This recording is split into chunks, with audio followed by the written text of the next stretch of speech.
नमस्कार मित्रांनो, कसा होता तुमचा ट्रेडिंगचा सेशन नक्की कमेंट करून सांगायचं आहे. तर चला आपण बघूया ह्या मार्केटनी कसा बिहेवियर केलाय काय. तर बघा आपण काय डिस्कशन केलेलं फ्रायडेला. हा काय जो आहे तो हेड अँड शोल्डर पॅटर्न इथे बनलेला आहे. ह्याचा ब्रेकडाऊन पण झालेला आहे खालच्या साईडला. तर मार्केट डाऊनला असू शकतं असं मी व्हिडिओमध्ये आपण फ्रायडेच्या व्हिडिओमध्ये डिस्कशन केलेलं. मार्केटने एक्झॅक्ट डाऊनला मोमेंटम दिलेलं आहे आणि तुम्ही बघू शकता 23,300 पर्यंत मार्केट येऊन काय केलं, मार्केटने रिकव्हरी केली आणि हा जो काय गॅप होता तो मार्केटने काय केलाय, फेल केलाय. तर उद्यासाठी काय असू शकतं, अपमूव्ह तर चांगला आहे. मोठ्या टाइम फ्रेमवर आपण शिफ्ट झालो तर ही जर कॅन्डल बघितली तर कॅन्डल पॉझिटिव्ह वाटते.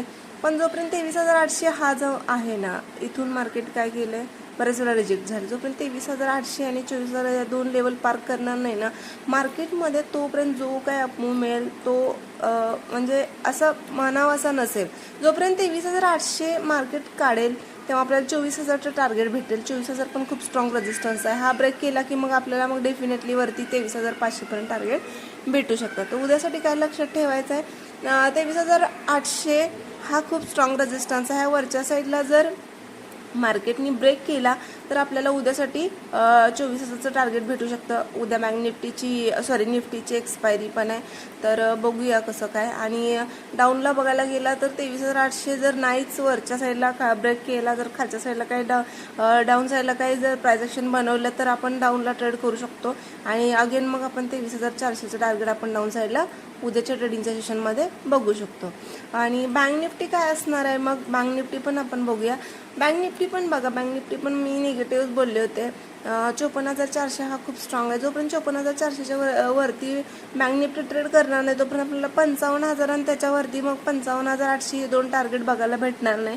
मार्केट बघायला गेलं तर काय करतंय, 54,400चाच रेजिस्टन्स घेते. तर अपमूव्ह चांगला आहे. मोठ्या टाइम फ्रेमवरती बघितला अपमूव्ह चांगला आहे. बट ही जी कॅन्डल आहे काय वरून वीक सोडलेली, ही वीक मुळे काय सेलर्स थोडे ॲक्टिव्ह असं वाटतं इथे.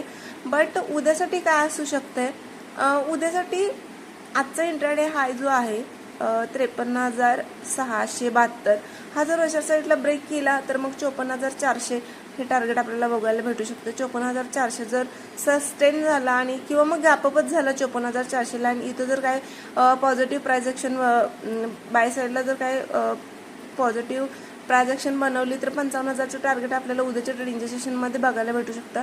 आणि डाऊन साईडला काय असतंय, डाऊन साईडला 53,200 हे तर खालच्या साईडला ब्रेक झाली. बट आता जोपर्यंत 52,800 आपल्याला टार्गेट एक भेटलेलं आहे. जसं आपण डिस्कशन केलेलं 53,200 ब्रेक झाला तर आपल्याला 52,800 टार्गेट भेटू शकते. 400 पॉईंट आपल्याला टार्गेट भेटलेलं आहे इथं. आणि इथूनच मार्केटने काय केलं, हे रिव्हर्स घेतलेलं आहे आणि एवढा मोठा मोमेंटम अपसाईडला दिलेला आहे. जर मार्केटला वरच्या साईडला जायचंच असेल तर इथूनच जाईल आणि जर खाली जर यायचं असेल तर इथून जर ब्रेकआउट झाला परत 53,200ची लेवल ही जर ब्रेकआउट झाला तर अगेन आपल्याला 52,800 आणि मग 52,000 हे दोन टार्गेट बघायला भेटू शकतं. अपसाईडला बघायला गेला तर अपसाईडला जोपर्यंत 54,400ची लेवल क्रॉस होणार नाही तोपर्यंत 55,800 हे दोन टार्गेट वरच्या साईडला भेटणार नाहीत बघायला. पण त्यातल्या त्यात आपण 53,400 जर डाऊन साईडला ब्रेक झाला तर मग आपण टार्गेट 52,800 53,000 आणि 52,800 हे ठेवू शकतोय. तर बघूया कसं मार्केट बिहेवियर करते कसं काय. तर कशी वाटली माझी ॲनालिसिस नक्की कमेंट करून सांगायचं आहे. चॅनलला नवीन असाल तर लाईक शेअर सबस्क्राईब करायचं आहे. Thank you so much.